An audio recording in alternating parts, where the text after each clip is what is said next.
Olá, novos e seminovos, velhos e semivelhos, eu sou o Eric Risato e este é o canal O Som do Cassete. Hoje você vai conferir uma entrevista exclusiva com Deco Van Lu, ele que é referência no cenário do hip hop e do freestyle nacional. Mas antes, deixa seu like, se inscreva no canal e não se esqueça de compartilhar o conteúdo. Senta que lá vem a história. O Som do Cassete. Boa noite, meu bom. Boa noite, cara. Prazerzão. Não, prazer é todo meu, né? O mestre aí, como se diz, do freestyle, a gente tem, né, disponível, tô conversando com ele, isso é muito bom. E, senhora, é mineiro? Eu sou de Juiz de Fora, cara. Sou nascido em Juiz de Fora. Que isso, ficou em Minas até quando? Então, eu sou nascido e criado em Juiz de Fora. Eu saí de lá em 1995, 96, mais ou menos. Foi quando eu fui para São Paulo, porque eu já estava mais focado no lance do hip hop e tal. E tinha um amigo que eu já tinha feito dupla com ele em Juiz de Fora, tinha ido para lá, tinha lançado um disco solo e tal. Aí eu fui para lá e a gente formou uma dupla lá de novo, que foi contratado por uma gravadora multinacional. Olha, então Deco Van Lu, né? Isso mesmo? Isso. Deco Murphy. Na verdade é Deco, né, que a gente fala. Deco. Isso. Deco. Deco Murphy, na verdade sempre foi Deco somente. Deco. E aí, quando eu fui para São Paulo, eu comecei a trabalhar com o Rick Bonadio.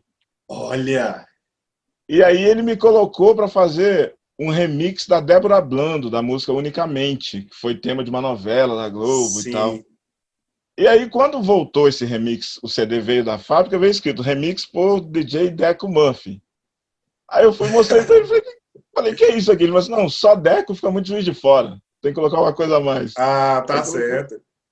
Aí depois que passei essa fase de gravadora e tal, eu fiz um bem bolado com o meu nome próprio, que é Vander Luiz. Eu peguei o Van e o Lu. E coloquei Deco, que era o meu apelido de infância, e Van Lu, que é a junção do meu nome de batismo. E essa inspiração, esse talento veio aqui de Minas ou você esculpiu ele, foi mostrar ele lá com o Rick? Como que foi? Começou aqui mesmo em Minas? Que acaba que a cena não era tão forte aqui, né? Então, lá em Juiz de Fora era bem forte. Era forte.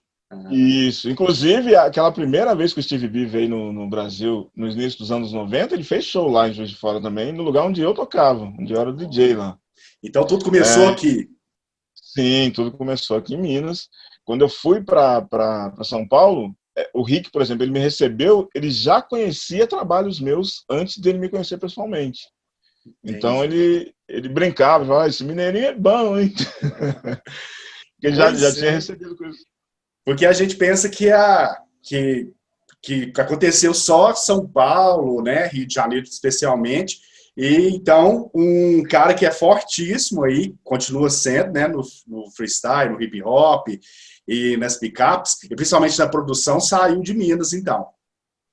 Sim, mas naquela época, para se ter projeção, precisaria estar ou no Rio ou em São Paulo. Não tinha como, porque isso que vem acontecendo ultimamente para mim é por causa da internet, de ter os contatos internacionais, as pessoas aqui do Brasil estarem conhecendo o que eu estou fazendo é por causa da internet.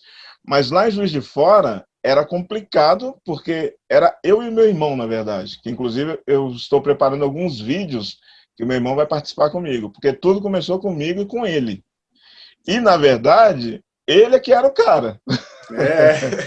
O irmão mais velho, ele era da área da eletrônica, ele gostava dessa parte da eletrônica, ele começou a construir até alguns instrumentos, que foram os primeiros que eu usei.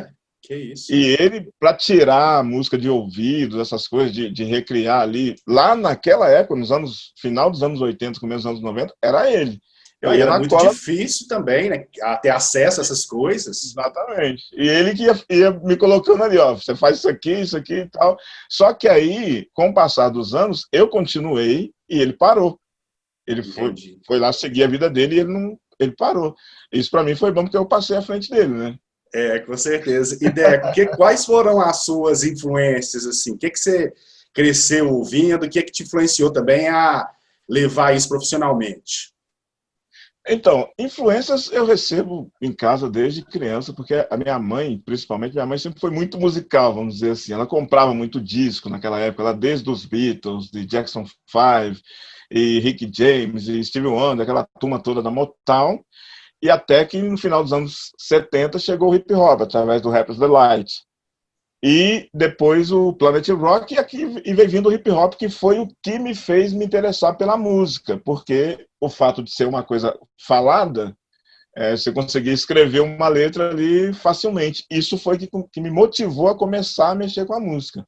E aí, logo em seguida, o interesse pelas batidas, pelos samples e tal, pelas produções, mas isso vem desde lá da primeira metade dos anos 80. Então, vamos dizer assim que você é um dos pioneiros aí do hip hop aqui no Brasil. Fala, produção, difundir, carregar bandeira. Eu acredito que sim. A primeira vez que eu ouvi algo que eu falei que eu poderia fazer aquilo também, que aquilo me interessou, foi uma dupla de São Paulo chamada Pepeu e Mike. Eles pegavam bases instrumentais americanas, não tinha produção própria ainda, e eles faziam aquilo em português. Aí um amigo me falou que tinha isso cantado em português, aí eu quis ouvir e tal, e achei super interessante. E dali começou um monte de gente a fazer. Só que naquela época a gente tinha que conhecer alguém, igual eu conheci um DJ lá na minha cidade, que ele tinha um gravador de rolo. Aí você conseguia pegar um trecho da música e fazer um looping na fita de rolo, com a batida instrumental, e aí ficava colocando as rimas em cima ali. Então as minhas primeiras experiências com a música assim própria foi dessa forma. A Isso maioria das pessoas aqui. no final de 80? 80. Final de 80. Aí você foi lá para o Rio, São Paulo. São Paulo. São Paulo Aí, mesmo. porque, assim, só para... Eu comecei a tocar em equipes de som em Juiz de Fora, ainda no final dos anos 80, até o começo dos anos 90, e mais ou menos em 1994, um cara que era conhecido lá montou um estúdio e precisava... a intenção era fazer jingles, né? E aí me convidaram para trabalhar nesse estúdio, para operar ali e tal. Ele tinha um gravador de 4 canais. E nesse estúdio, se não tivesse uma demanda grande de jingles, eu ficava meio que lá sem ter o que fazer. E aí eu comecei a fazer coisas da minha cabeça, fazer batidas e efeitos, músicas montadas na minha cabeça. O dono de uma equipe de som chamada Space Lab, com essas coisas que eu criei, ele lançou 2 discos de vinil da equipe dele. Que Com produções minhas. moço? Isso. Feita lá antes de eu sair de Juiz de Fora. E esse disco tem aí, muitos DJs têm esses discos, e alguns até me pedem. Semana passada um perguntou se eu não tinha esse disco para vender ainda. E foi feito lá, com um teclado Cássio, acho que 2 baterias eletrônicas e um gravador de 4 canais. E daí eu fui criando outros materiais que foram esses tais que foram para São Paulo, através de outras pessoas, e que algumas pessoas de São Paulo conheceram. Quando eu fui para lá já me conheciam, que eu fui em 95 para São Paulo, mas eu já sabia o começo ali da coisa, não sabia tecnicamente como um profissional. Isso eu fui aprender lá. Mas eu não fui aprender assim o caminho das pedras de como produzir, de como... porque produzir é muito relativo, é mais ou menos como te dar um quadro para pintar e te dar lá várias latas de tinta e o quadro em branco. Então, o que vai para aquele quadro ali é você que vai decidir quais tintas que se vai ficar equilibrado ou não. Então, trabalhar produzindo com computador e em estúdio profissional, isso eu aprendi lá no estúdio do Rick, primeiramente com ele mesmo. Ele me deu os primeiros passos no computador dele, pessoal, e depois eu fui interagindo com outros técnicos lá, como o Paulo Anhaia, que eu, inclusive até fiz uma entrevista com ele há pouco tempo. É um cara excepcional, profissional e ser humano. Interagi muito com ele, com o Júnior Lane, com o Rodrigo Castanho, todos os caras da música, mas em São Paulo, né, tudo música, principalmente o rock e coisas nacionais, né. Esse mundo meu do freestyle nunca teve interação com essas pessoas lá em São Paulo. Entendi. Acaba que em 95 o Rick está produzindo Mamonas, né? Então, quando eu cheguei lá, eu conheci alguns deles pouco tempo antes do acidente. Ah, entendi. E triste, né? Triste acidente. É. E o Rick, como se diz, se você chegou a produzir hip hop lá no estúdio dele, ele chegou a navegar nessa onda também? Então, o Rick, cara, muita gente não sabe, o Rick ele tocava como DJ. de hip hop. Fazia baile como DJ. E um dos primeiros discos a serem lançados no Brasil de hip hop é da dupla Rick e Nando, que é o Rick Bonadio e o Nando lá, amigo dele. Acho que eu lembro de uma entrevista, ter rodado mesmo, ter passado algo sobre.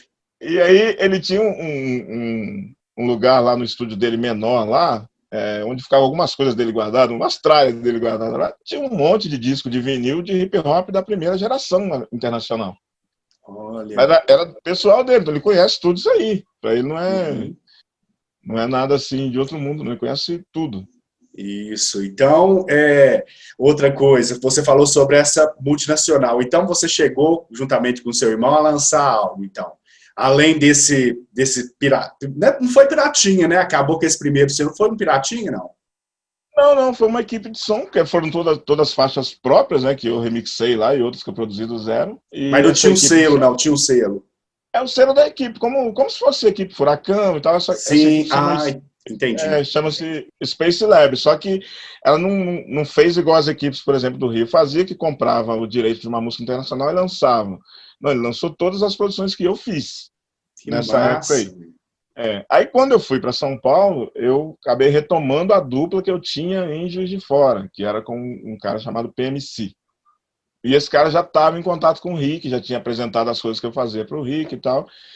E aí eu fui morar e trabalhar num lugar onde tinha um estúdio também, lá em São Paulo. E lá eu comecei a fazer a demo disso que veio se tornar um disco, o primeiro disco a ser lançado por essa dupla, que era o PMC e o DJ Deco Murphy, pela gravadora Virgin. Porque aí eu já estava em contato com o Rick, e o Rick foi se tornar presidente dessa gravadora. Mas antes disso, eu já tinha feito aquilo que eu te falei, através do Rick. Ele me deu Débora Abrando para fazer.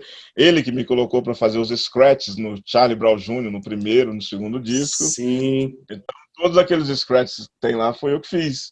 E eu fazia a turnê junto com eles também, com o Charlie Brown nessa fase aí. Então aí, e não só com o Charlie Brown, estava lendo um pouco da sua biografia também, você fez scratch também com Rita Lee. Isso aí. Quem mais você com quem mais você trabalhou? Luísa Posse. Isso aí, que na verdade são todos músicos chamados para poder fazer uma participação ali, acrescentar alguma coisa ali. O produtor já está com a música meio que pronta, aí precisa de alguém para fazer algum efeito e tal. E naquela época o lance do Scratch estava muito em alta ali, né, nos anos 90 ali e tal. Aí então eu fui Fat Family, Luísa Posse, Rouge, Charlie Brown, que foi o que eu mais fiz, a banda Muamba lá de Juiz de Fora, que chegou a ser contratado pela Virgin, e tiveram uma música em uma temporada da Malhação também. Eu gravei com essa banda e mais alguma outra, acho que o Raja lá de Santos e tal. Enfim, foi uma galera grande aí. O Rapa também você participou, não? Né? O Rapa não. Não entendi. O Rapa não. E outra coisa, a gente falou aí sobre a galera nacional. O internacional também, você fala sobre os seus loops, sobre os seus scratches, sobre as suas batidas. Chegou a ser usado lá fora ou você trabalhou com alguém de fora? Naquela época, não. Entendi. Eu fui ter contato com o pessoal de fora agora, por causa desses vídeos que eu comecei a postar a partir de 2016 para cá, depois que eu voltei para Minas. Pois é. Então hoje você está em Minas de novo. Hoje você é um mineiro. Estou em Belo Horizonte agora. Está em BH? Está aqui pertinho. 120 quilômetros de distância. Para mim, você estava lá para baixo, aí mais longe. Não, estou aqui. Agora estou aqui. E BH, você está quanto tempo você está aí? Estou aqui há 5 anos. Vim para cá em 2015. Olha, pertinho aqui, gente. Para mim, você estava lá para São Paulo, lá fora. Mas aí, eu venho acompanhando, né, seu trabalho.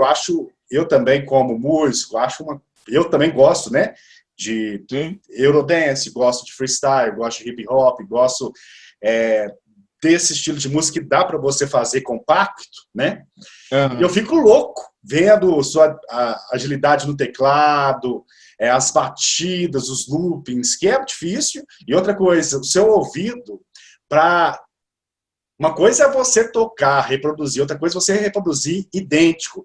Eu digo teclado, você pegar o timbre certinho, a voz certinho do teclado, e fica até melhor que o original, porque algumas músicas que você faz, acaba que naquela época tinha uma captação precária. Sim, é verdade. Então, eu não sei se eu ouvi foi Trinera. Acho que você precisa fazer algo dela. Eu fiz uma só dela, mas a dela eu fiz quando eu tentei mudar o meu jeito de fazer. Eu peguei uma Entendi. bateria eletrônica, uma bateria de tocar mesmo, bateria com pedal e tal. Eu fiz uma dela assim. Tanto que ela sempre foi muito simpática assim comigo, ela comenta quando eu faço coisa dela e tal. Eu fiz essa aí, e antes de eu postar o vídeo, eu fiz um solinho, né? Com um trechinho da música no teclado e postei para chamar o vídeo. Aí ela compartilha, fala que naquele dia falou que a manhã dela foi melhor, não sei o que e tal. Mas o dela foi o único que eu fiz num formato diferente dos outros todos. Então eu preciso fazer alguma coisa dela nesse formato que eu faço aí. E eu vou fazer em Que breve. é o formato, se bem dizer, ao vivo, né? Você faz Sim, sim. ali, depois você... É muito difícil, né? De pensar é fácil, mas para você pode ser fácil, mas para mim ou qualquer outra é bem difícil. E não é Então, aquela... Sim. desculpa, eu fui descobrir a dificuldade disso quando me convidaram para fazer isso, uma apresentação ao vivo.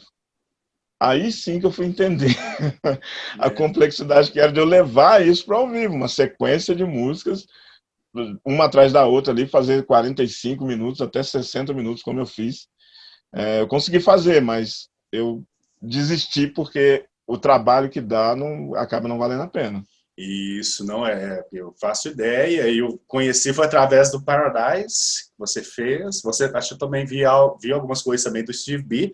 E eu fiquei, Uhum. nossa, quem que é esse homem, gente? Quem é esse?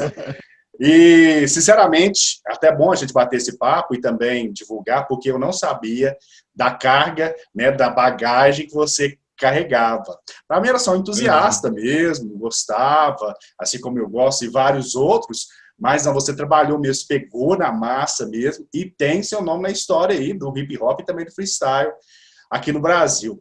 Então, mas você tem um que prefere mais, você trabalha mais, um que você conhece mais, como que é a sua relação com esses dois estilos, que acabam que andam juntos, né? Sim, lá, por exemplo, quando a gente começou, né? Quando chegou a batida, por exemplo, do Planet Rock, que é um hip hop, é a batida mãe da maioria das bases de freestyle. Então são duas Isso. coisas que já estão ligadas ali. E aquele primeiro momento do freestyle lá, de Lissa Lissa, lá na metade dos anos 80 ainda, Full Force e outros que chegaram naquela época ali, a gente consumia isso na mesma proporção que a gente consumia o hip hop que chegava dos Estados Unidos. Então são duas coisas que sempre andaram junto. Nos anos 90, teve um pequeno distanciamento da nossa parte, assim, em relação a alguns freestyle que começaram a chegar, que a gente achava, enfim, parece que Você acha levou para um outro lado. meio raso, É, meio tanto que diferente? até o Tony do TKE até compartilhou um dia comigo uma matéria que saiu lá falando que justamente nessa fase aí, em meados dos anos 90, Isso. parece que muita gente lá começou a entrar para poder pegar carona mesmo, era um negócio que tinha dado certo, e aí começou a sair muita produção mais ou menos, e isso foi atrapalhando.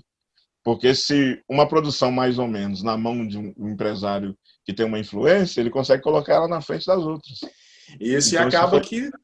que estraga um pouco o estilo, prostitui o É, mercado e fica algo meio exatamente. estranho. Eles Mas passaram por isso lá. isso. E agora falando aí sobre suas produções, né, eu vejo que você faz muito, você refaz, na verdade, e refaz muito bem. Você também está produzindo, você falou que está trabalhando com seu irmão, mas você também tem esse prazer de produtor mesmo, de fazer uma música, entregar para o cantor, fazer uma parceria, ou não? Sim, sim. Então, meu irmão, na verdade, eu fiz. A gente começou junto toda a história e hoje ele está totalmente fora disso. Eu vou fazer com ele algumas coisas para trazer ele mesmo, para deixar isso registrado entre comigo, né, ele comigo aqui, para relembrar aquilo que a gente começou lá. Eu pedi para ele escolher as músicas que a gente vai refazer, etc e tal, mas trabalhar mesmo com ele, não. Essa parte da produção aqui, isso só eu. Então, assim, só para contextualizar, em 2015 eu voltei de São Paulo para cá, porque em São Paulo teve várias indas e vindas, aquelas coisas todas lá, e a minha esposa tem família aqui em Belo Horizonte. Eu conheci ela num show que eu vim fazer aqui na época do hip hop, em 1998, e aí a gente acabou começando a namorar depois desse show, e fomos viver junto lá em São Paulo, e aí quando numa desses altos e baixos que eu andei passando lá em São Paulo por fazer algumas escolhas erradas lá, profissionais, né? Aí ela, tipo, convidou, tipo, deu a ideia, né? Da gente voltar a morar aqui em Minas, mais perto da família, mais perto, enfim. Meu irmão mora em Belo Horizonte também, já faz alguns anos. E hoje em dia minha mãe também mora aqui, e a família da minha esposa toda daqui, então tá todo mundo aqui. E aí, nessa volta minha para cá, a gente construiu uma casa e tal, e eu já deixei um espaço que seria o estúdio. Isso seria algo extremamente pessoal para mim, porque eu tinha um equipamento e eu tinha algum compromisso lá de São Paulo para cumprir ainda, que veio comigo, né? Mas eu não tinha mais o que fazer, não tinha mais assim trabalhos assim fechados para fazer e tal no estúdio. Foi quando eu, não sei por quê, eu fiz um vídeo para um amigo lá, melhor, um amigo lá de São Paulo me pediu para fazer uma batida para ele de hip hop, e eu fiz um vídeo com um pedacinho dessa batida, bem curtinho mesmo, e toquei alguma coisa ali e coloquei no Facebook. E o meu Facebook era muito paradão, assim, as postagens não tinha quase nenhuma interação. No dia que eu coloquei esse vídeo, teve um monte de visualização, um monte de comentário, aí que eu fui entender que o pessoal queria ver vídeo. Eu falei, bom, vou inventar algum vídeo para colocar ali. Aí eu peguei 4 músicas tradicionais da época dos bailes, até aprofundando um pouco mais. Eu voltei de São Paulo para Minas, e em São Paulo eu trabalhei basicamente só com hip hop. Mas quando eu tive ideia de fazer essas músicas, eu tive ideia de fazer dos bailes que eu vivi em Minas, não do tempo que eu estava em São Paulo. Sim. Então eu fiz Mentronics, que é um hip hop lá dos anos 80, nesse primeiro vídeo. Mentronics, CD3, também anos 80 lá. E fiz Nucleus, também um eletro lá dos anos 80. E Freestyle, Don't Stop the Rock. Sim. Fiz essas 4, foi o primeiro vídeo que eu fiz. E aí começou o pessoal vir pedir para fazer mais, perguntar se dava para fazer outras, não sei o que e tal. E foi quando eu comecei a fazer esses vídeos.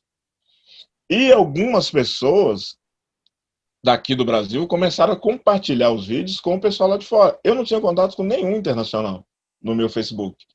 Eu já tinha até mandado alguns pedidos de amizade para alguém lá e ninguém aceitava e tal. Eu não tinha contato com nenhum. E tinha alguns brasileiros que tinham lá os contatos e tal.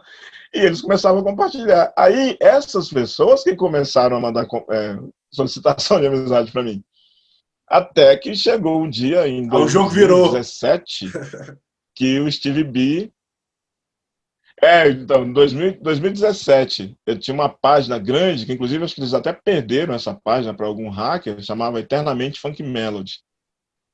Um dos administradores dessa página me chamou e falou, o Stevie B mandou uma mensagem lá na página dizendo que quer falar com você. Aí eu já fiquei assim, né? Eu falei, como assim, né? Eu falei, beleza. Aí ele passou o meu contato lá, aí o Steve B veio no meu inbox e falou, eu preciso falar com você, escreveu em português. Aí eu mandei o telefone para ele e ele me ligou. E eu tô lá olhando para as paredes, falando com o Steve B no telefone. Falei, sabe quando você como tá assim? Exatamente, eu tô lá, ele falando, não, eu preciso. Ele falou assim, nossa, eu sou seu fã, adoro as coisas que você faz. O Steve B falou, nossa, toda vez eu assisto lá, você faz uma coisa diferente, uma coisa nova, nossa, é incrível. Como que você faz isso aí? Eu falei, eu vou vindo e vou aproximando o time. Nossa, você faz tudo do zero? Eu falei, faço tudo do zero. Ele falou, então, estou precisando reprogramar todas as músicas do meu show, fazer tudo de novo. Pensa aí se você consegue fazer, se você quer fazer, e a gente vai combinar esse trabalho. Eu falei, não, vamos fazer, faço sim. Aí ele pediu para fazer Pump the Party, que é uma que tem um videoclipe lá, que ele não tinha instrumental dessa música, ele falou que nunca tinha feito nenhum show com essa música. Que não tinha base. Sim, não, porque acho que não tinha apelo lá para poder fazer com ela, pelo que eu entendi. Aí ele foi e falou que ele tinha um show contratado já aqui no Brasil e eles queriam essa música. E ele ia ter que fazer ela em cima da voz e tal, e foi a primeira que eu fiz, e por incrível que pareça, é a mais difícil que ele tem para poder recriar. Porque tem guitarras, né? Isso. E aí eu fui, refiz essa e mandei para ele. Ele pediu para fazer só essa. Aí eu fiz e mandei para ele. Aí quando ele ouviu, eu mandei e fiquei esperando. Uns 5 minutos depois ele mandou uma mensagem assim: pode fazer todas. Aí você fez o repertório todo. Aí eu fui fazendo. Mas eu acho que... a abertura e falou, a abertura também é antiga. Não, acho que a melhor coisa que acontece, acho que tem que ter essa reciclagem mesmo, né? Porque a gente sabe como que era a qualidade, né, das antigas. Principalmente ele foi um dos pioneiros, assim, no meio da década de 80 e tudo mais. E dá um vigor novo para a música. A gente escuta, assim, a gente, não, que isso? Não, e ele não tinha os playbacks das músicas. Ele não tinha, Entendi. porque os primeiros shows dele, tem até um show dele, se não me engano, é de 1989. Era 100% banda lá nos Estados Unidos. Entendi. Então, culturalmente, acho que eles não tiravam instrumental no estúdio, porque a intenção era fazer show com banda. E aí o mercado foi mudando, né? O lance de contratação foi mudando, a questão o hip hop chegou fazendo show com playback, isso facilitava a contratação e o público era basicamente o mesmo. Então, muitos contratantes, aqui no Brasil, eu vi acontecer isso. Ao invés de levar um grupo de pagode com 23 músicos no palco, leva um cara com MPC e um MC lá para cantar. Dá Com mesmo resultado. certeza. E principalmente, então, funciona bem, né? Eu acho que funciona até melhor do que banda. Banda é bom, mas para esse estilo acaba que perde um pouco. É daquela dinâmica. Que a dinâmica, a gente gosta de dançar, dos passinhos. E a batida eletrônica dessas músicas é única, né, cara? Não tem como, né? E parabéns pelo trabalho aí. Tomara que também outros façam isso também, como eu vejo muitos shows assim, de artistas daquela época que cantam em cima da voz. Sim, né? Sim, então sim. fica meio que precário, dá a impressão de estar fazendo playback mesmo, playback da voz. Então, lá, pelo que eu percebo, lá, culturalmente, isso é muito aceito lá por eles, porque você pode procurar lá, até dos atuais. Meu filho mesmo foi no show do Drake no Rock in Rio e falou que é totalmente em cima da voz. Entendi. Sem vergonha nenhuma. A gente ainda mandou paixão, né? Ainda mandou abaixar bastante a luz do palco para o pessoal não ver bem a cara dele, para dublagem dele lá. E eu acho que o Drake também teve um problema no Rock in Rio, que ele não liberou também não, né? Para a TV. Para transmitir também não liberou. Para transmitir, para passar uma vergonha mundial, muito close, né? Muito close de câmera assim no rosto. Então agora eu peguei, então não foi só estrelismo, não. Teve também essa pegada de não estar preparado para o show mesmo. Pois exatamente. Porque e lá é normal isso. Lá, eu fico vendo aí o formato que eles fazem lá, isso é bem natural lá para eles aqui, tem essa exigência. Teve um contratante de Santos mesmo, que trouxe o Steve B, ele falou que alguns ele não consegue trazer, porque se o cara vem e canta em cima da voz, o público não aceita. Fica muito estranho mesmo. E outra coisa, então na década de 90 você ficou mais focado no hip hop. Sim, exatamente. E como você vê hoje em dia a cena hip hop? Você viveu, respirou, produziu. Como que você vê? Principalmente essa moçada nova aí que vem com uma proposta diferente. O que você sente assim da cena? Então, eu interajo com tenho um filho que gosta bastante, eu interajo com ele. Eu sei alguma coisa do que está rolando mais assim através dele, mas eu não estou muito por dentro da cena nacional, não. Porque tá bem diferente, não só a questão instrumental, porque isso aí é uma coisa que eu gosto até hoje. Tem gente que o pessoal da minha época não gosta, o trap é lixo, não sei o quê, eu não tenho muito isso não. Se eu gosto, eu gosto. Se eu gosto, eu gosto. Mas o que eu tenho visto de postura dessa rapaziada mais nova aí, não todos, lógico, mas muitos aí, tipo assim, eu não entraria nessa cena se fosse com uma galera dessa naquela época lá. Então, tem gente bacana aí, que eu vejo que tem aí, mas eu não acompanho de perto, e muitos aí estão de uma maneira que eu não, sinceramente, não curto. A atitude é bem diferente, né? É uma atitude bem diferente, bastante. Por mais também que, querendo ou não, tem influência de fora, mas aqui também vários influenciaram os atuais, né? Então... lá também tá meio assim. Você vê o pessoal mais dos anos 80 e 90, quando eles falam a respeito do que tá rolando hoje, eles também não gostam muito, não. Isso, a gente vê isso mesmo, e também a gente não vê, eu não sei como tá lá fora, assim, que até uns anos atrás estava bem forte. Agora parece que tá meio pop, né? Tá uma coisa assim meio tá bastante. Mas bem pop um pouquinho descaracterizado. Mas e a questão do freestyle? A gente falando aqui, você viveu, então, o início do freestyle no Brasil. Sim.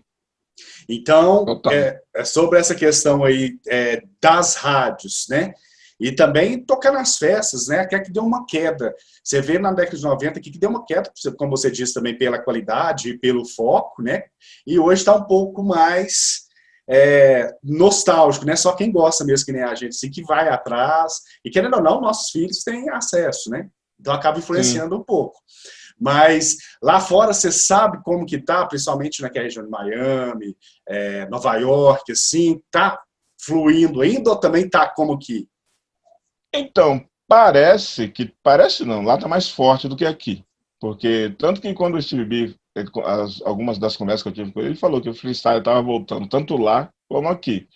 Nesse ano de 2020, eu cheguei de fazer até 2 produções para ele. 2 que ele pediu lá. Não era dele, não, é de coisas que ele quer regravar e tal, ele pediu para Uhum, fazer. E eu fiz isso em março, no finalzinho do mês de março, que ele estava aqui no Brasil. sim. Porque ele tinha uma data aqui, em março, no final de março, que foi cancelada por causa da pandemia, e ele tinha show fechado nos Estados Unidos até dezembro.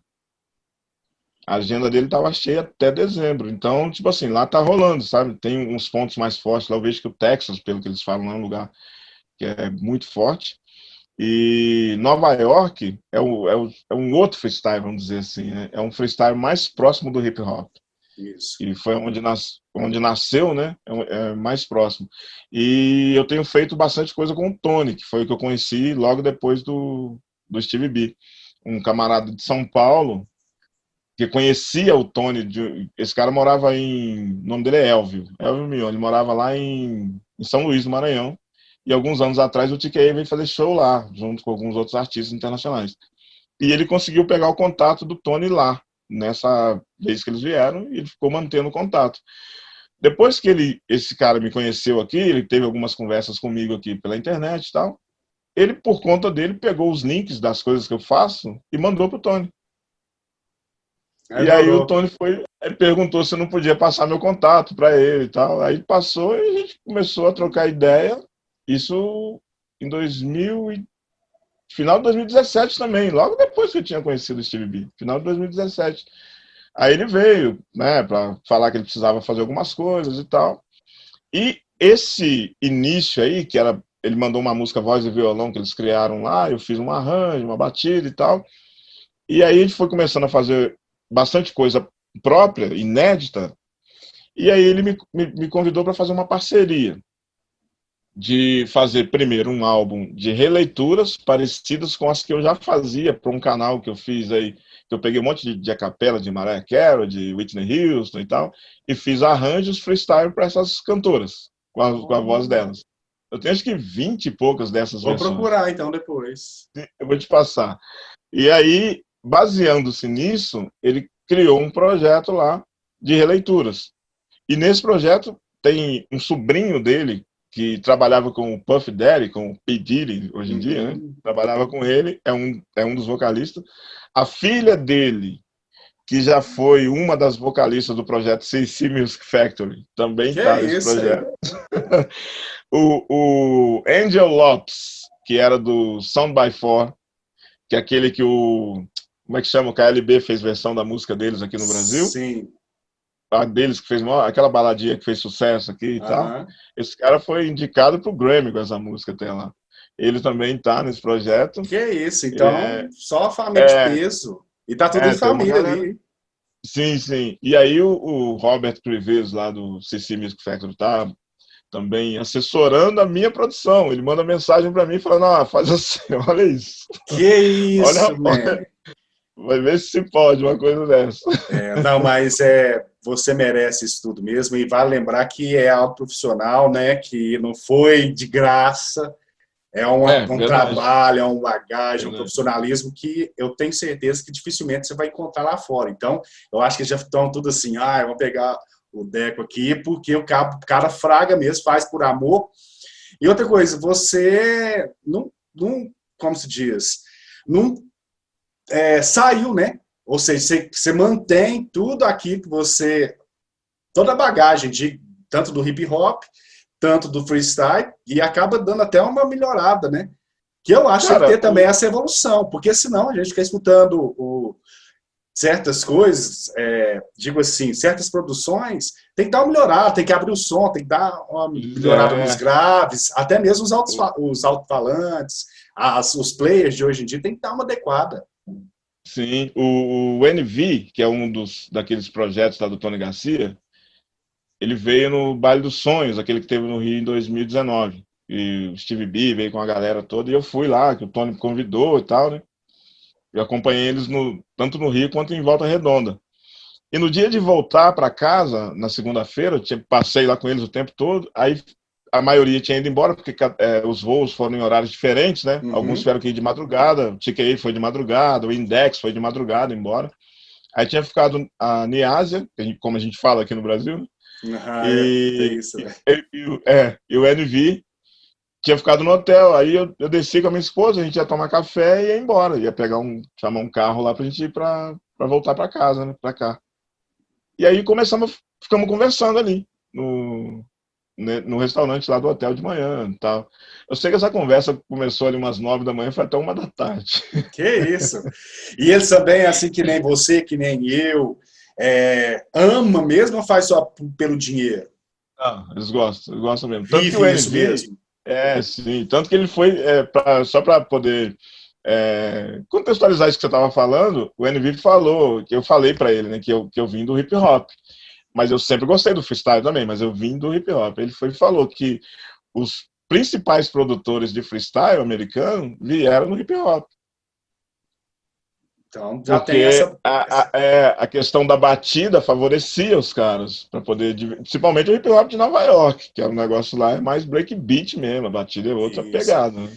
E querendo ou não, o freestyle também foi influência demais aí pro funk nosso, né?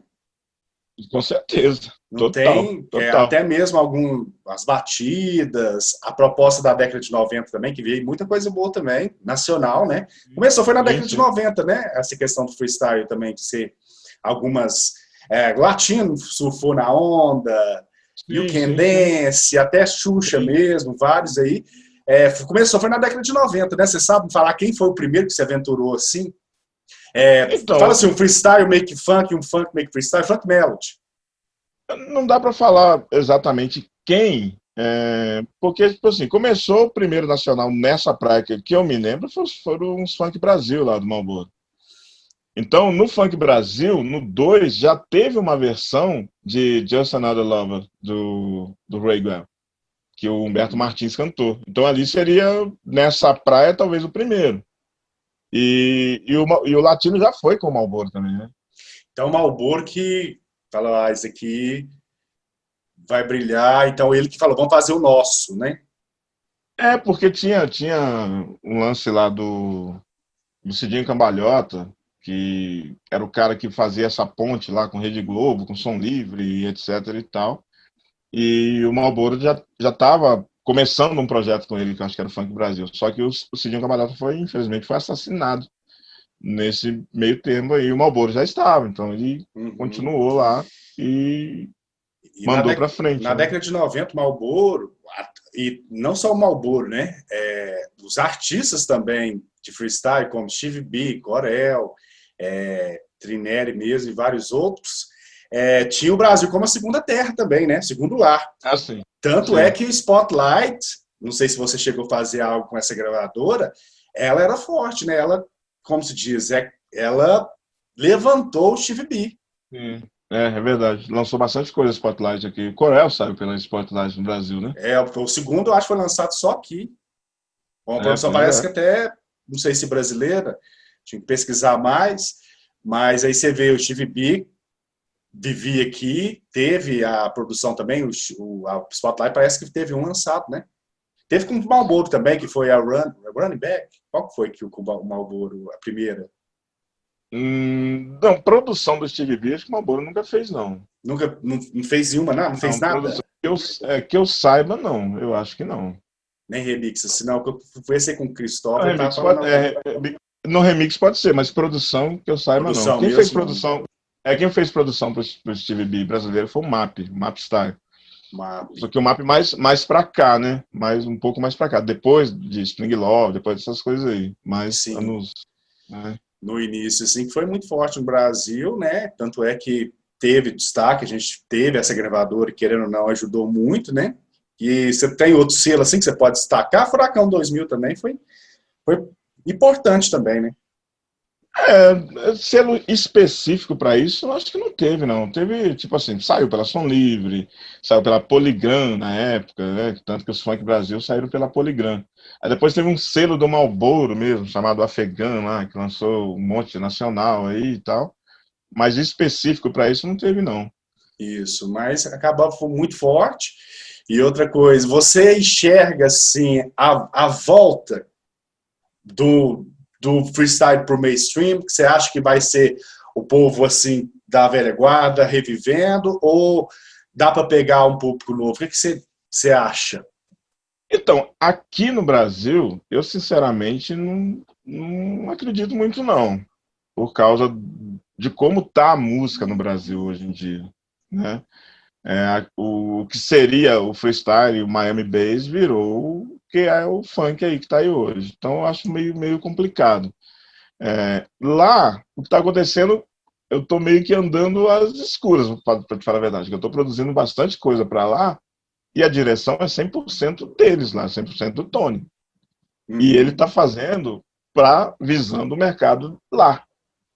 Então tem muita coisa aqui que tá rolando, que eu estou fazendo, que eu fico pensando, não, se eu fosse fazer isso para o Brasil, eu não faria. Só que eu não posso pegar o Brasil como Como parâmetro para base, isso, né? porque a gente não tem essa cena aqui. Então tá indo tudo de acordo com a direção dele lá, né? E eu estamos E, mandando lá. e você está arriscado a ser feliz, né? Porque só você falou Pois aí é. do time, do clã, é o time de peso que dá até medo, né? Pensa Não, se você explodir, te leva também. então, porque igual o Robert, por exemplo, que é do CC lá do projeto, ele quis fazer, ele quis participar. Porque, tipo assim, o Tony mostra, né, para as pessoas o que a gente tem feito. Então, ele quis, não, vamos fazer uma versão. Ele pegou um outro cara lá, que é o Albert Cabreira, que era da dupla chamada Latin Rascals, que fazia os remixes de todo mundo lá nos anos 80 e 90, e o cara falou assim, não, eu vou querer fazer sim. E ele ainda até foi humilde demais, que ele falou assim, não, vou ver se eu consigo fazer algo para melhorar. Olha. Tipo assim, já tá muito bom, assim, já que eu tinha feito, entendeu? Eu não duvido, não. Eu estou ansioso. Acho que todo mundo aí que curte freestyle tem que saber disso, né? A gente tem que valorizar Sim. os nossos mesmo, que a gente fica só babando ovo para as coisas que saem de fora, e muita gente de fora solicita, né? Não, Batidas aqui, produção então, daqui, parcerias. é aquilo que eu tava te falando. Quando eu e meu irmão, a gente começou a querer colocar as ideias em prática lá, o, o próprio pessoal da cidade não tinha como acreditar nisso. Então, os que vinham falar, tipo assim, alguns até falavam, a gente falava, queria gravar uma ideia que a gente tem aqui, a gente não tinha como gravar em casa. Aí marcava com o cara de ir lá gravar, chegava lá, o cara não tava.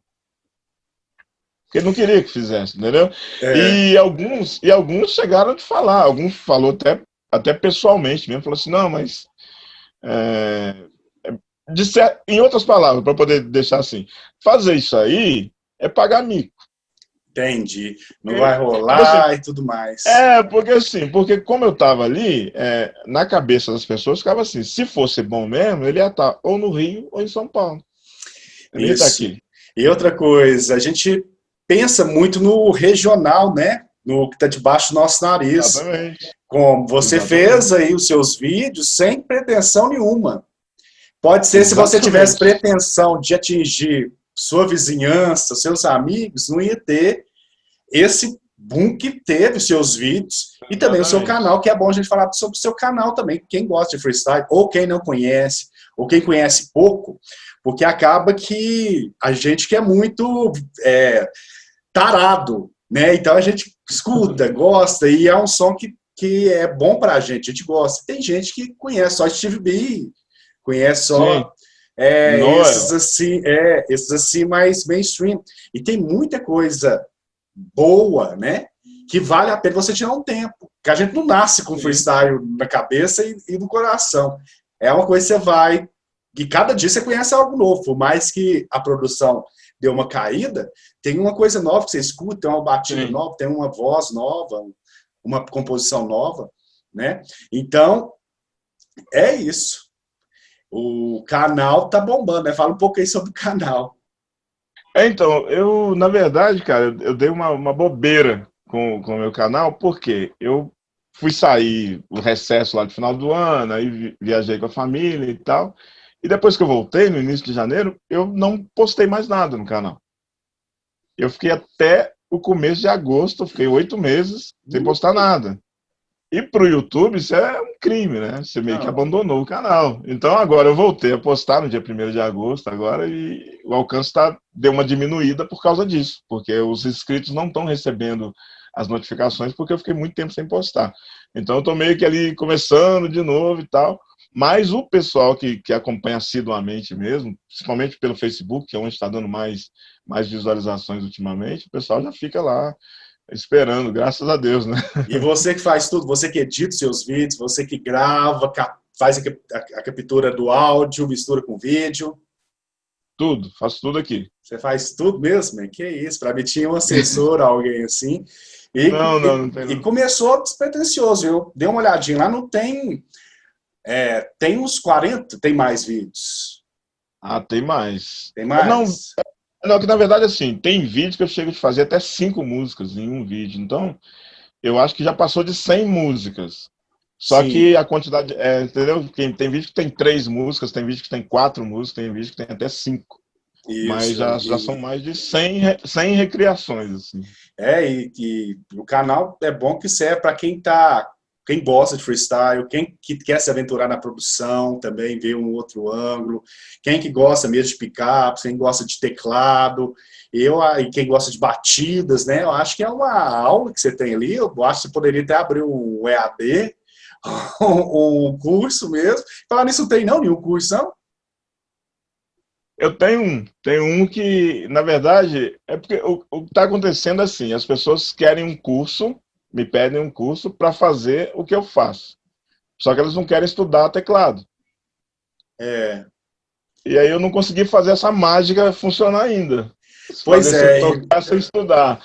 Então, o que eu fiz foi pegar cerca de 65 das primeiras que eu fiz e colocar elas em canais, tipo assim, um canal de bateria, um canal de contrabaixo, um canal de teclado, um outro canal de efeito, para a pessoa poder usar isso, editar isso, somar uma com a outra e tal. Isso aí já está disponível, já tem bastante gente que faz parte desse. Eu coloquei como treinamento. Para ali a pessoa aprender a mexer na ferramenta, que é o programa, né, o que edita lá, que é o que eu uso, o Ableton Live, e a partir daí é, começar a fazer uma produção do zero, que é o próximo que eu pretendo disponibilizar. Assim que eu conseguir concluir aqui. vamos ver isso, sabe por quê? Porque o que você faz é muito bonito, a gente tem vontade, claro que precisa de equipamentos, mas se é que você pode fazer muita coisa no próprio computador. Mas é Não, aquilo, sim.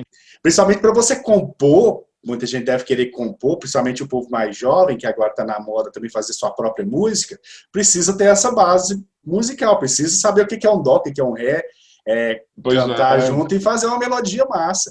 E eu vejo que você exatamente. tem. Ah, e eu ia te perguntar também sobre a sua base musical. Veio do violão, veio do É, teclado mesmo.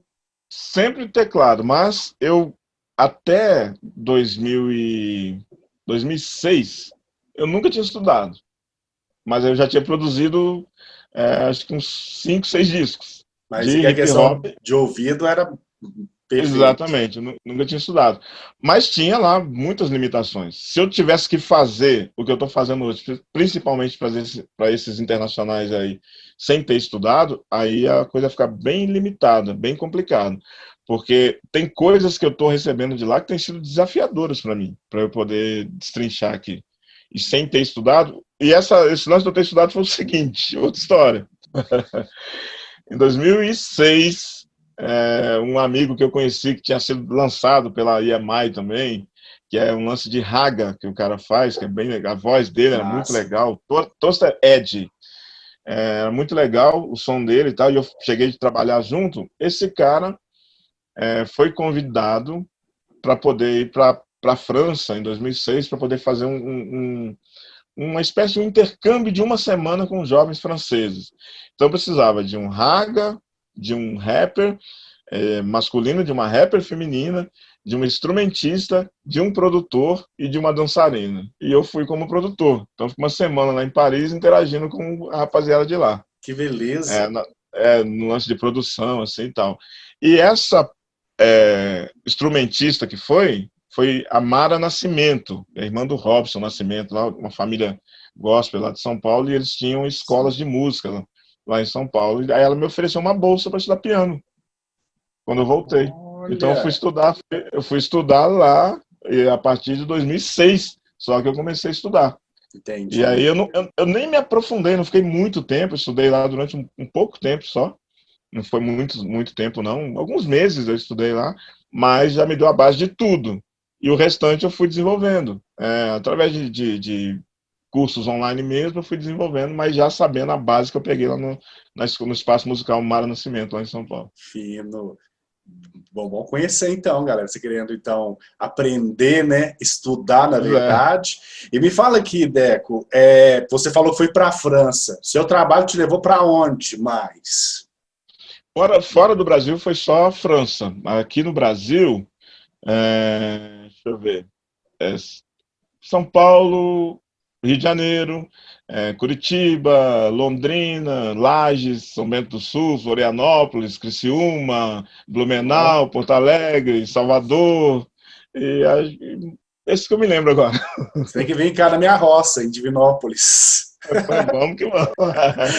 Mas aí, deixa eu te perguntar também, você falou aí sobre Maranhão, você já foi em Maranhão? Não fui. O que acontece com o Maranhão? Lá é forte, assim? Cara, eles falam que lá é a capital do freestyle no Brasil. Mesmo? Pois é, que todo mundo baixa lá, todo mundo vai lá, e eu não sabia que tinha esse poder lá, e parece que está vivo ainda e crescendo. Eu conheço muitos DJs de lá, e através do Facebook, interajo com vários de lá. Lá tem uma cena forte, tanto que eu te falei, esse cara conheceu o Tony do TKA lá em São Luís. Isso, tem o Adriano também, tem vários eventos que acontecem lá. Sim. E não acontece aqui em BH, né, que a gente fala que está mais perto de São Paulo e Rio, e acontece lá que é um pouco longe, né? Pois aqui em BH tem uma discussão até aqui, inclusive o Jefferson, que foi o que nos apresentou, Jefferson Cavalcante, um abraço para Jefferson, pessoal da Nação Freestyle. E eles sempre têm esse debate, assim, né, por que rolou isso, de dar essa queda tão grande aqui, de não conseguir fazer eventos grandes nesse segmento mais. Ninguém consegue uma explicação para isso. Assim. Eu fui num revival, décadas de 80, 70 e 90, foi lá no Granfinos. Não sei se você já chegou a tocar lá. Aí, aqui em Belo Horizonte? Não, aqui, cara, na verdade, dessa vez que eu vim para cá, eu não toquei em lugar nenhum. Fui num evento só, mas eu tinha tocado aqui nos anos 90, num festival chamado BH Canta e Dança, e numa casa noturna chamada Fênix, numa chamada Chiode. Foi esses 3 lugares que eu me lembro que eu toquei aqui. Mas isso lá nos anos 90. Eu fui nesse baile, foi no Granfinos, deve ter uns 2 anos. E teve o Eurodance, teve os Flash House e teve também o freestyle. Fiquei feliz demais, porque era um repertório que a gente não espera, né? A gente pensa assim, vai tocar freestyle, então vai tocar o Stevie B, vai tocar o Noel, vai tocar aqui uma Angelina, algo mais novo, mas não, tocou o old school mesmo. Eu fiquei muito feliz. Eu não sei quem que era o organizador. Me lembro que eu estava na cidade, parece que foi num show. Eu fui no show do Benito de Paula, em BH, e estava tendo Granfinos. Eu tive vontade, mas nunca fui. Falei, vou lá para o Granfinos. Aí eu fui, foi bem interessante. Dei uma passada lá e fui bastante feliz. Tomara, né, que depois dessa pandemia aconteçam mais eventos, não só aqui em Minas, né, que eu acho que a gente merece, mas também em todo o Brasil, né? Se a gente espera. Sim. E principalmente a gente está incubado, a gente está trabalhando muito, a gente está resgatando, você resgata lá com o seu teclado, com toda a sua maestria, e eu resgatando aqui também, batendo esse papo com você. E a galera está mais nostálgica e buscando. Espero que isso continue, né? Para reviver esse tempo aí que a gente não tinha coronavírus e outras coisas mais, né? Então, o ano de 2020... 2020 vai ter que ser deletado da nossa agenda. Tá um ano assim para ser esquecido, viu? Mas, ô Deco, é um prazerão bater esse papo com você. Acho que futuramente a gente Agradeço. pode bater outros papos, quem sabe até pessoalmente você está aqui em BH, passando Tá essa pandemia, perto, a né? gente se vê. E vou continuar acompanhando, você que está aí também assistindo o Som do Cassete. Vou deixar na descrição o link do canal do Deco. E é isso, vai abastecendo também, nada de ir para o litoral e esquecer do canal, tá? Mas vamos Não, bater. quando eu Ah, voltei no início do ano, tipo assim, eu tô lá, é, passei acho que, sei lá, uns 15 dias fora, 10, 15 dias, e o Tony mandando um monte de coisa. Ah, quando você voltar, tem isso aqui. Quando você voltar, tem isso aqui. Quando eu voltei, tinha um monte de coisa para fazer. E eu comecei a fazer as coisas e fiquei com aquele pensamento assim, não, quando eu tiver uma folga, eu começo a fazer vídeos para pôr no canal de novo. Só que não tem folga. Se eu for esperar a folga, eu não vou fazer. Aí eu tinha pensado em voltar dia 1º de julho. Quando eu vi, já estava no dia 15 de julho, eu não tinha voltado. Eu falei, não, eu vou voltar dia 1º de agosto e não quero nem saber. Tanto que, para postar o vídeo no dia 1º, acho que na véspera eu estava editando ele ainda. Não estava finalizando na correria ainda. Mas tem que ser, porque se eu não peitar isso, ficar esperando uma hora ou outra, porque com a pandemia eu estou mais em casa do que nunca. E aí eu precisava de mais tempo, como? isso. E hoje, mal pergunte, Deco, você trabalha só com produção, só com música? Não, eu sou responsável por um teatro aqui em Belo Horizonte, eu sou responsável pelo som e pela luz. E o teatro está parado desde março. Né? E esse teatro, teatro é auditório, né? Barra auditório. Então lá faz formatura, colação de grau, palestras e tal, e faz o teatro também, propriamente dito. Só que eu sou contratado deles, eu tenho carteira assinada lá e tudo. E eles resolveram me manter nessa pandemia normalmente. Eu Mas não você estou fica por conta trabalhando. do som, ou cuida de tudo? Isso. Não, é só som e luz. Eu sou um responsável pelo espaço, na verdade, porque na maioria das vezes, quem aluga já leva o seu próprio técnico, porque a pessoa tem que saber o que fazer ali, né, na hora. Então eu tenho que estar lá porque eu sou responsável pelo lugar, né, Tá abrir, certo. fechar e tal. E quando é uma palestra simples, aí eu só ligo lá o microfone e Uhum. tal e deixo lá e fico ali. Mas eu tô desde março em casa, então falta de tempo eu não tô tendo, né? A gente vê, mas a gente vai incubando isso, depois a gente puder sair, vai ser, tomara que tenha muitos eventos, oportunidades, e por aí vai. Que bom ter você de volta a Minas, né? Depois de bastante Tamo, tempo fora. Eu fico tamo cá. feliz de pensar que eu não estou só, e não estou só, não. Né? Não, não tá mesmo. A gente precisa dessa comunicação, a gente precisa conversar, Exatamente. a gente precisa Exatamente. reviver isso, a gente precisa, é, como cada entrevista que eu faço, eu aprendo muita coisa e tem muita Uhum. gente aí que gosta, curte, reviver isso mesmo e até a cena também, para a gente fazer mais eventos, lançamentos, produções, e você também contar, que não adianta nada você mandar tudo lá para o Steve B, bombar lá Pois fora, é. e aqui a gente não fica sabendo do que você está aprontando muita coisa boa, e é bom também para o pessoal acompanhar o seu trabalho. Deixa aí também, Deco. Eu estou com um Deco, peguei o Deco, já tá difícil.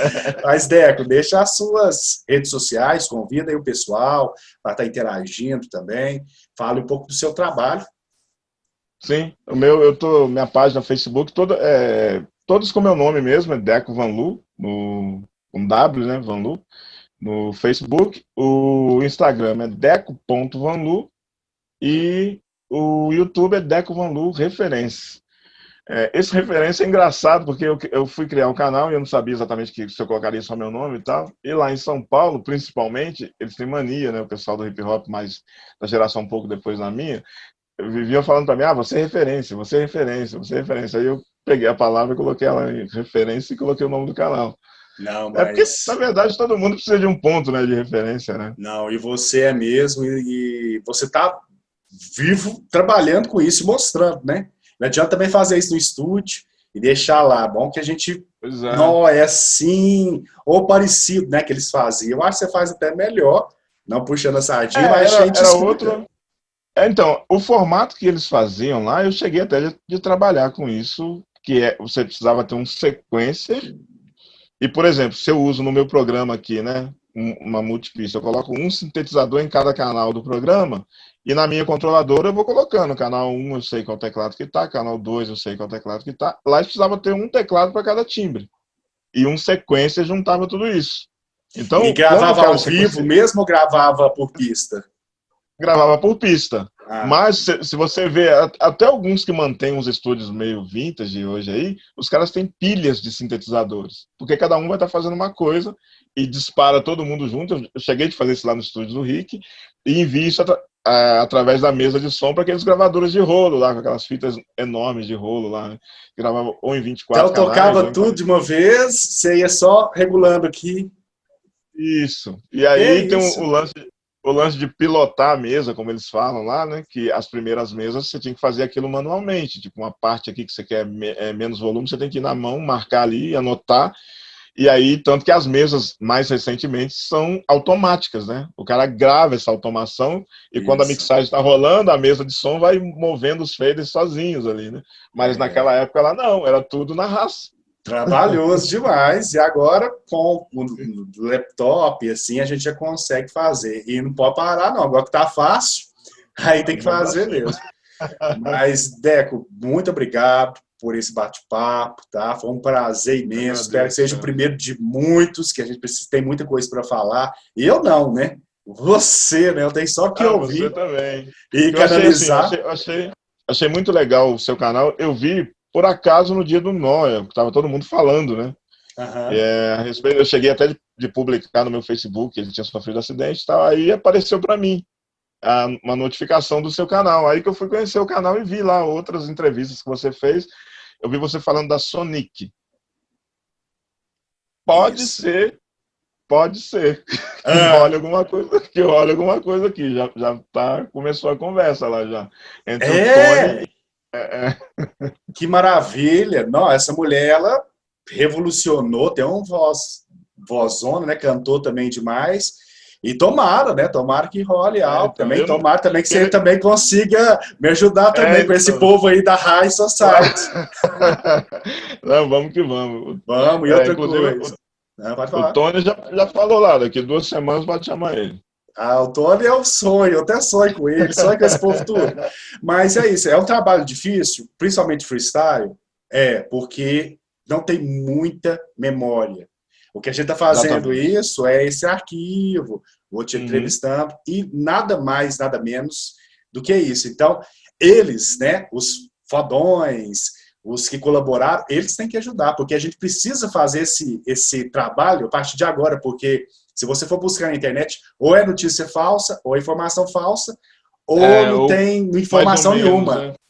Então, a verdade. Então, uma coisa que eu percebi é que lá eles têm isso. Lá tem até programas atuais, naquele formato do programa da Oprah, a apresentadora, o Tony gravou ela falando, eu sinto saudade do TQA, não sei o que, a apresentadora mesmo falando. Então lá rola, entendeu? Aqui que a coisa fica meio perdidona. Assim. Mas a gente vai ter muito trabalho, eu, você. E outra coisa, você falou sobre o Noel. No dia que eu estava finalizando o vídeo, eu recebi a triste notícia. Então foi assim, no domingo, na quinta-feira eu ia soltar. Então eu tive que voltar e falar aquela notícia triste, né? Mas eu acho que ele já está melhorando, né? Melhoras para ele. Então é isso. Mas, Deco, então é isso. Muito obrigado.